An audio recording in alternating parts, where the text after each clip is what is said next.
chọtara ịhụnanya gị n'ebe m nọ. Obi na-asọ m ụsọ. Nice. Block F. Hey. Yes, sir. Oh, pottery. This is block F. Block F, exactly. Is that the only block you have left? No, we have block F and block C, but we like block F. Very okay, especially for young people. Oh, my baby. Biko, so this place is called Royal Billion. Royal Billion apartment. Royal Billion, you have block. Yes, sir. We have block A, block B, block C, block D, block E, block F, and block G. How do you go, Jikwa? Yeah, Chico. Damn it! Wow! Royal Billion is a very nice place to be. This is nice edifice. Yes. Royal apartment. Royal Billion. For royal people. For billionaires. Like you know, I'm from a royal family. Exactly. My mother was a royalty. Before my father now brought her out of royalty. Goes there into royalness. Yeah, Mama will be royal. Mama will be royal. But all of the two blood was mixed together. We become royalties. Biko, so this place is called Royal Billion. Royal Billion apartment. The address is somehow from Imo Junction. You see straight because the person that took us, we were just playing inside car. We did not understand the direction of the faculty. Or everything from Imo roundabout. Where is the nearest bus stop to locate? No, from Imo Junction, just come direct to Amawaya. Look by your right. You see the sound. Amawaya by Oji. Exactly by Oji. Damn it! TM! Oh, Royal Billion. Yes, sir. What a nice edifice. Thank you very much. You people are real people that, I mean, you are into it. Yes. This place should be called a home away from home. It's a way of life, sir. Oh, really? Exactly. Way of life. Exactly, sir. Give it! DM, don't be embarrassed by my DM. No, I'm okay with it. I'm a good DMer. No problem. Yes, because I DM'd it from DM'd country. It's DM'd, sir. Oh, damn you! Oh my God. Anyway, to venture into your apartment, I am already carbonated. Okay, sir. Yes, I'm good. So you can left. All right, sir. Enjoy your stay, sir. Oh, damn it! Welcome. Hey. Hey, Pa. But she said this block F. Block F. Yeah. Floris. Why is it that anything that concerns you has to do or have to do or to do with F? And what do I say?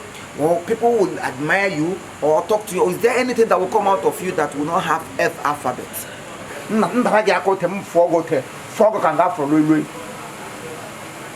Mama Sharif, the other day you were sick. The only hospital you could mention is FMC.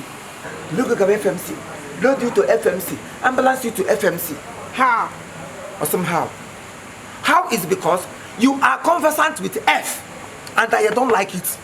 When I was in school or during my school academic sectional period, I had nothing to do with F alphabet. My credentials, my certificates are full of credit.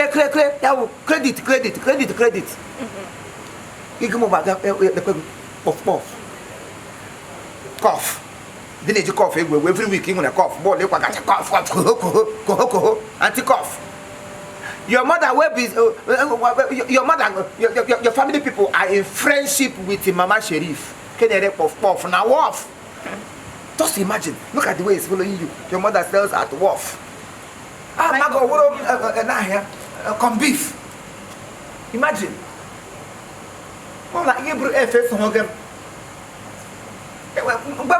There's nothing like F in my credibility. Today again, we don't enter hotel. I will block F. Well, go and find your credentials. I need to see your credentials. Come on, people call F. All the subjects. So now get me them credentials. Now get. It's the condition in credential. You are credentialless. It's the credentialless. It's the credentialless. Now I got it. I got it. F is for fatigue. F for fatigue. I'm making a fact. It's okay. I can't confess him. Get to the If I take you inside this F room, fegi him get finger. Oh, and there I be on Ganum Patumana. Obronam Gaigani Mulu, when we launch into the room, you find there out that these two things I'm seeing here are fair. Please! Damn!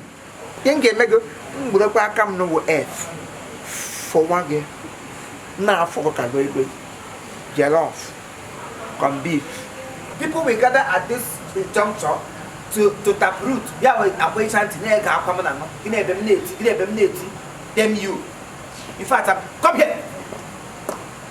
Let's look on. Brew F.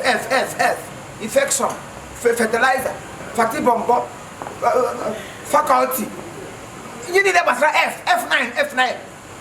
Grammar Fuller of Women Association. CW. Oh, I know it. F stands for Fatty Bombo.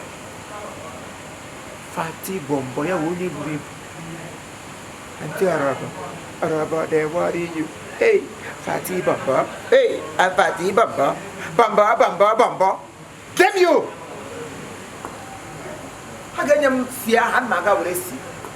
C is for consolidation. Yeah, we can show now. Consolidation.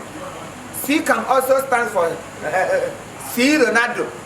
Hey, inside block C, raise block of the brain. Raise Ronaldo. Napanga. And ladies, on your pottery.